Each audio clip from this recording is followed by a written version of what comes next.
What is up, Yankee fans? I'm Ryan from Fireside Yankees, and we have quite a bit to talk about regarding the comments made by Aaron Boone on WFAN yesterday and how Steinbrenner's conversation with Meredith Marakovits. Now, there is a lot to dissect from these quotes. We're going to talk about what's fluff, what's real, what to take away, what's real. There's a lot of stuff where sometimes the organization is talking and you just kind of sense that there's some, not that there's a lack of truth to it, but that it isn't set in stone, it isn't final. You have your infamous Bubba Crosby quote. You have when the Yankees claimed that Gio Urshela was their starting shortstop. He was traded about a week after that. So things can change like this, and we're going to talk about what, we can pull away from this, some new information, all that, and, there's Yankee outfield alignment conversations, payroll conversations, comparisons to last year's team, so on and so forth. But before we get into everything, make sure you guys like, subscribe, turn on notification bell, and if you're listening to this on Apple or Spotify, leave a 5-star rating and share it with all of your friends. It'd be great. We appreciate your support, and we appreciate you guys tuning in. But with that being said, let's get started talking about Aaron Boone's quotes. Now, Aaron Boone, he was speaking again on WFAN on Brandon Tierney and Sal Licata's show. And to kind of give you a rundown here, one of the big headlines is that he had mentioned that Cody Bellinger would play center field most likely, and Jasson Dominguez would play left field. Now, off rip, you're moving Jasson Dominguez off his natural position in center field. That's going to cause a little bit of a stir, and I understand why. He did not look impressive in center field last season, but I also think it's important to note in regard to left field or regards to center field that Jasson Dominguez isn't graded as an above average center fielder either. He was projected to have to move into a corner spot, and perhaps the Yankees believe his skill set is best suited for there, as he still has some pretty good speed, he has a pretty good arm, he struggles a little bit with route running and just the overall technique out there, and if he can make small improvements to the route running, I think his physical gifts will allow him to more than make up for what might be a lack in route running skills or anticipatory skills on the defensive side of the ball. We know that left field is a tough place to play at Yankee Stadium, but given that Aaron Judge is going to play right field, and given Cody Bellinger's excellence in center field, perhaps the Yankees feel that they need to prioritize that defense in center field, and they need to find a left fielder. They need a left fielder. They need someone who could be a long-term left fielder. They haven't had one since Brett Gardner retired, and quite honestly, if the Yankees are not going to have that long-term answer in left field, it will continue to be a revolving door of guys who you prioritize defense, you don't necessarily prioritize the bat, and you're kind of capping yourself off to like 1.5 to 2 WAR players, unless you're, of course, able to land someone like a Kyle Tucker in the near future. But in terms of Cody Bellinger, in his career in center field, plus 10 defensive runs saved, and plus 19 outs above average across 4,051 innings played out there. He is a really strong defensive center fielder. He is someone who I think can more than handle themselves out there, and someone who's going to provide a premium defensive glove at a premium position. So when we talk about how Cody Bellinger fits into this and how to best optimize his skill set, it's playing him in center field. And then I look at, again, the way that my defense lines up. And up the middle, you're pretty good. Austin Wells at catcher, Jazz Chisholm at second base, Anthony Volpe at shortstop, Cody Bellinger in center field. Again, there's a question mark in left field. Not a question mark in right field with Aaron Judge out there. And you feel decent about Paul Goldschmidt at first base. The question is, of course, the infield, which we'll get to later on in the episode. Now, in regards to third base right now, it was basically Boone's comments that LeMahieu, Cabrera, and Peraza are competing for a third base job right now. Right now is verbatim. That is from Aaron Boone. I'm assuming that means that is subject to change. Now, given the infield conversation, I think that, it requires its own segment, separate of Boone and Hal. So we're going to, get, I guess, how it's going to lead into that. So we'll talk about that a little bit later in the show. And then the other thing I found interesting was Aaron Boone referencing Jazz Chisholm and Jasson Dominguez as leadoff options. Now, Jazz Chisholm certainly has the speed and the bat to do it. He's going to have a high enough OPS. He'll steal enough bases to be a threat at the top of the lineup.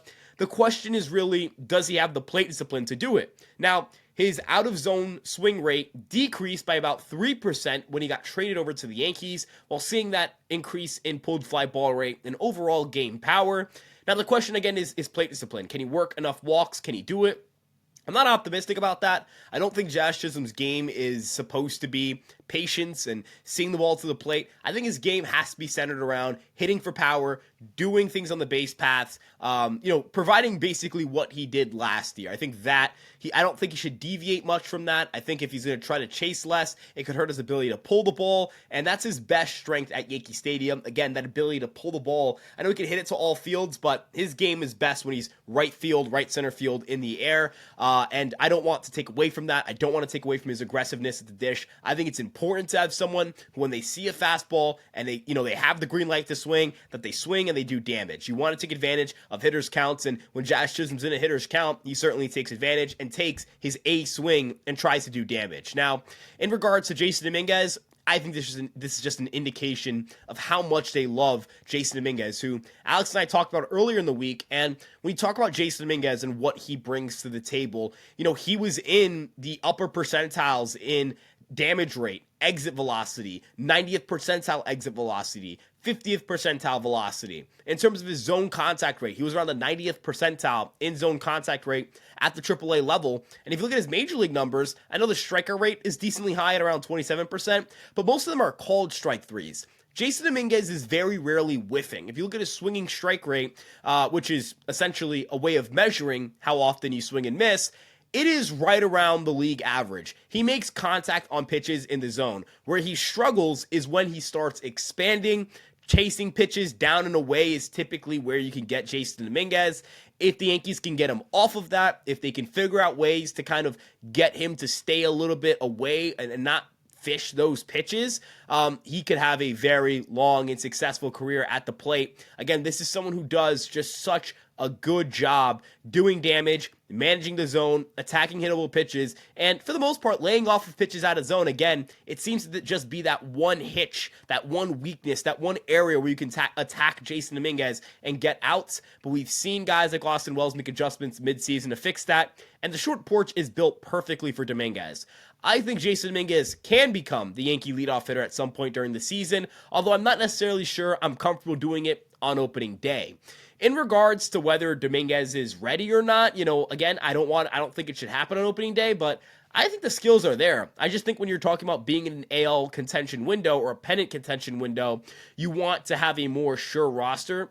You don't want to have so much pressure placed on a rookie. If this was a team that was, slated to finish in fourth, that's different. This team is not that, so ideally, you can get someone who can lead off, and you keep Jazz somewhere in the middle of that lineup, third or fifth. You put Jasson Dominguez somewhere towards the bottom third of that lineup. You want to have more depth in your offense, more depth in your ability to do damage, to really mess with pitchers, and ultimately, maybe Dominguez graduates into that role one day. And then you just start thinking about, Jasson Dominguez's ability to steal bases, his speed. We've seen him run rampant on the bases. Imagine a world where you've got Aaron Judge in the batter's box. You've got to worry about Jasson Dominguez dancing off first base after he worked the walk. And if you're facing him in the batter's box, again, he's someone who does like to swing at hittable pitches. If you grew from a fastball, he's going to crush it. And when he crushes it, there's not much you can do about it. This guy is ridiculously talented. He's got a swing that fits the Bronx perfectly well, and projections love him. I mean, Steamer has him at around a 112 WRC plus, Zips at around a 109 OPS plus, which for a median outcome for a rookie is pretty freaking good. Now, people forget, through his major league career as a 109 WRC plus to this point, that's about 26 games. For someone who was 20 and 21 for those 26 games, that's certainly pretty good. And the underlying metrics suggest he hits the ball so freakishly hard. He does such a good job of doing damage. The underlying metrics suggest that there is a lot to like in Jasson Dominguez, and I think that's why Aaron Boone is really considering him for that leadoff spot. Jasson Dominguez has been a top prospect in the Yankee organization since he was 16. I mean, he has had this pressure, this hype, all of this surround him, and this is the year where we get to see that come to fruition. And when you speak to people in the Yankee organization about Jasson Dominguez and how they feel about Jasson Dominguez, there is a lot of optimism. There is a lot of belief that this is not just a good ball player, but a good person, a good teammate, a good athlete, the kind of guy that you can really see a bright future in, that there's going to be talent that gets realized because of his makeup, because of his work ethic, because of things like that I think separate a player, and you really can start painting that projectable picture for them. You can understand and kind of see the route in which they become great because their work ethic, it's just different. So Jasson Dominguez, a lot of excitement around him. I think Aaron Boone's comments, including him in that leadoff conversation, it's interesting, but he did keep the door open to having a rotating door up there. He said it doesn't necessarily have to be like one guy. It could be multiple options. They can mix and match. They can play the hot hand. So that's interesting as well. And so in regards to the major league team, I think that what we knew before is very similar to what we know now about the infield situation, which is very fluid. Now, in terms of the outfield, now we know Cody Bellinger will play center. Jasson Dominguez will play left.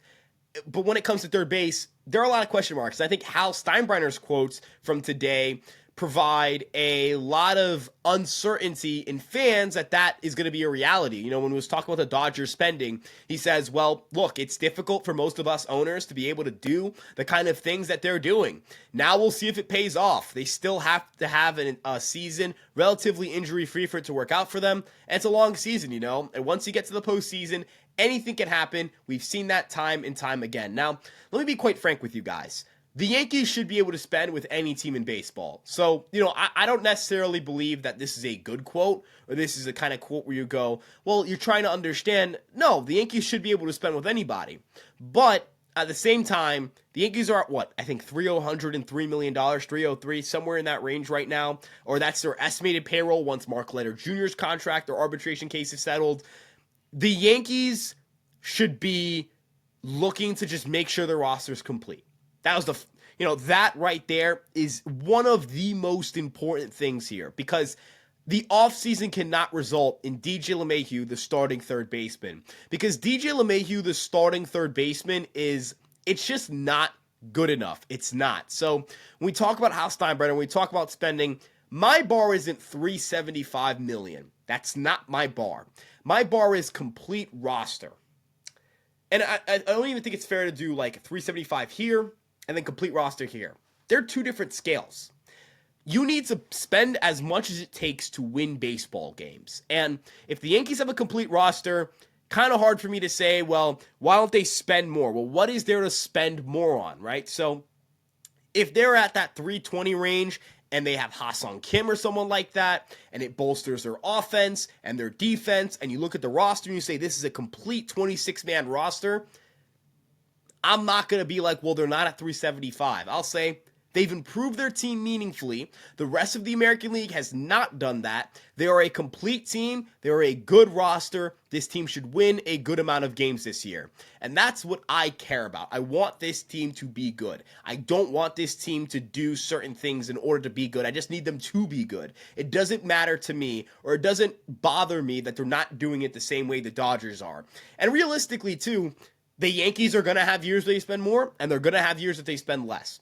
I care that Hal Steinbrenner is footing the bill for a quality infielder. That's my concern. And you'd like to see a left-hand reliever.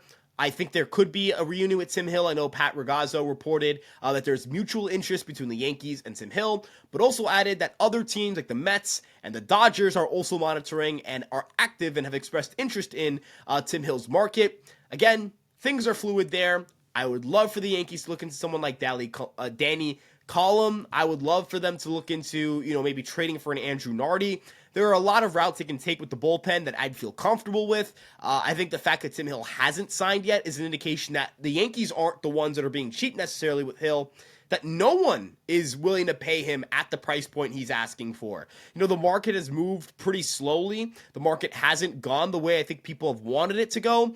The infield market is very concerning, and that's something that, I'm going to reference a little bit here and talk about some of the options still out there, some of the options I would still consider if I'm the Yankees. But look, I mean, the reliever market and the infield market is interesting. I'm not entirely sure what the game plan is for the Yankees on either side of the ball, because I don't know what players are asking for. Will they go through the trade front? Will they go through free agency? Will it be one big trade? Are they going to get a piece back in return for someone like a Marcus Stroman? I've talked about Taylor Rogers for Marcus Stroman. I'm unsure if the Giants would be particularly interested in that type of exchange, but It's one that does bring, that left-handed reliever in Taylor Rogers, and a veteran, similar age to Tim Hill, making $11 million. But if you subtract that from Stroman's money, around $18 million, you're saving, I think, $6 to $7 million. I think that's completely fine if you're the Yankees. You have no problem with that. You're happy with that. That is a good outcome. You know what I mean? So, again, you save $6 million. Let's say you put that towards acquiring an infielder. You acquire like a Willie Castro or Hassan Kim, and now you've got, a proven veteran lefty, and you've got an infielder. You've got a complete team. You've got a team where you can go out there and you can, kind of pencil yourself in for like 95, 96 wins if things go remotely your way. The bullpen's reinforced. The offense, you have 9 position players. You have 9 guys in your starting lineup where, you feel decent about it. I'd feel a little bit uncomfortable in the infield still. I'd like for them to sign someone, maybe like a Brendan Rodgers to kind of serve as a bench piece. Ideally, you would do that, but they're not going to with LeMahieu on the team. I doubt that. I doubt they're going to cut him. I doubt that they're going to release him or whatever. Hassan Kim would be nice because you could sign him. He's out for the first month of the year, basically, and you could have someone like Brendan Rodgers come in and be, someone who fights for a starting job to start the year and maybe transitions to a bench role when Hassan Kim comes back and, beats out LeMahieu for a job or beats out Cabrera for a job or whatever it may be. You want to have those kinds of situations. Again, if I'm Hal Steinbrenner, if I'm the Yankees, if I can get 2, if I can get a starter, and if I can get a backup, that'd be great because you just want to strengthen your depth chart. And if you, again, can get that left-hand reliever, again, that just changes the conversation around this team. You feel a lot better about them on the margins. You feel better about them in terms of just their overall production, their depth chart, all that stuff. Now, Marcus Stroman, there's a little bit of interesting, not a development, but just the thing to note. Marcus Stroman has unfollowed the Yankees. And if you look at social media, it is wiped clean. I'm not saying that means he's gone. I'm not saying that he's gotten traded. I'm sure that doesn't mean he's gotten traded. I'm sure we would know. But I think it's an indication that perhaps he's looking forward to the opportunity to get traded. I'd be shocked. I'd be stunned if he came back to spring training and made it through spring training and the Yankees didn't trade him. I feel very confident that he's going to get traded. That's speculation. That's gut feel. That is not sourced. So I want to clarify right now, but it seems that they really want to move him. And I think once the starting pitching market gets moving, I think we could see that move as well. Again, I floated out there. Do you maybe get creative with the infield situation? Do you trade a starter? Do you sign a starter and then trade that another starter for a bat? I've mentioned, do you trade like Clark Schmidt for Brendan Donovan and sign Jack Flaherty? Is your team better doing that? I don't know. I don't. Michael King has become available as well. Is he someone the Yankees could trade for? I know the Padres are looking to shed some salary. I would love Michael King back if you could trade for him and then again flip Schmidt for an infielder. That'd be great. I don't know if the Yankees have the prospect capital to do that. We know the Padres and Yankees have made a trade recently, obviously the Juan Soto blockbuster. But again, do the Yankees have the ammo to pull off that kind of deal? I'm not necessarily sure. It'd be a rental. You'd be flipping Schmidt. That's cost-controlled pitching. Your payroll goes up by about $10 million by making that trade, even if they're not for each other, if they're just in separate deals.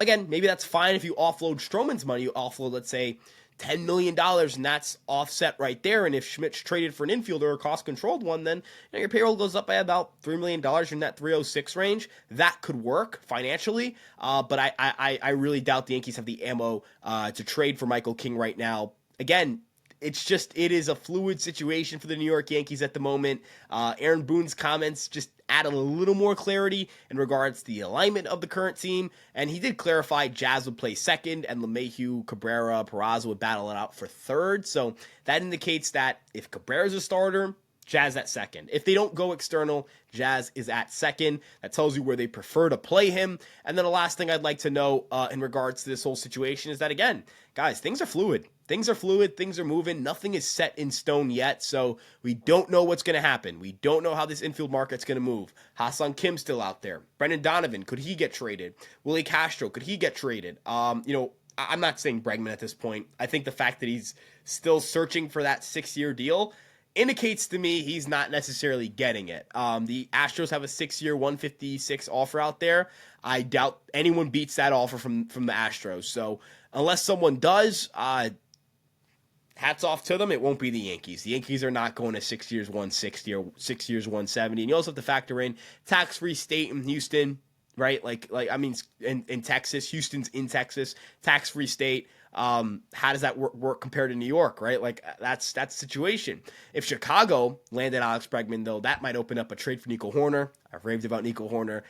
I would trade for Hoerner, and if they ask you for a starter, maybe you consider it and then sign someone. You know, a pretty good ball club. But again, that's speculatory. That's really where we're at right now. Speculation season, guys. We don't know what's really happening with the infield market. So until we do, we can't. I'm not going to sit here and tell you Yankees aren't getting an infielder. Yankees are getting an infielder. Yankees are in a good spot to get an infielder. Yankees are close to getting an infielder. They're close to moving Stroman. Like I can't tell you guys any of these things because nothing's changed. Nothing is new. We just know stuff about the alignments of the players. We don't know anything in terms of rumor mill. So no one said the Yankees are not getting an infielder. No one said the Yankees are not looking for an infielder. No one said the Yankees are not looking to move Stroman.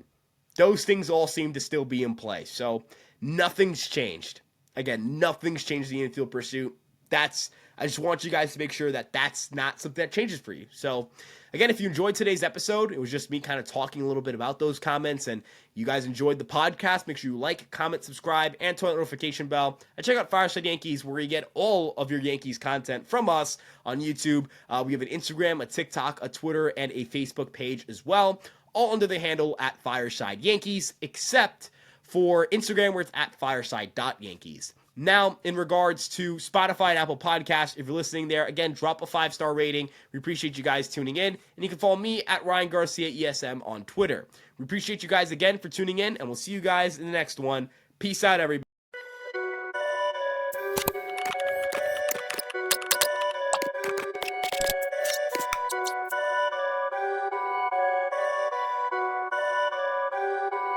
Perfect.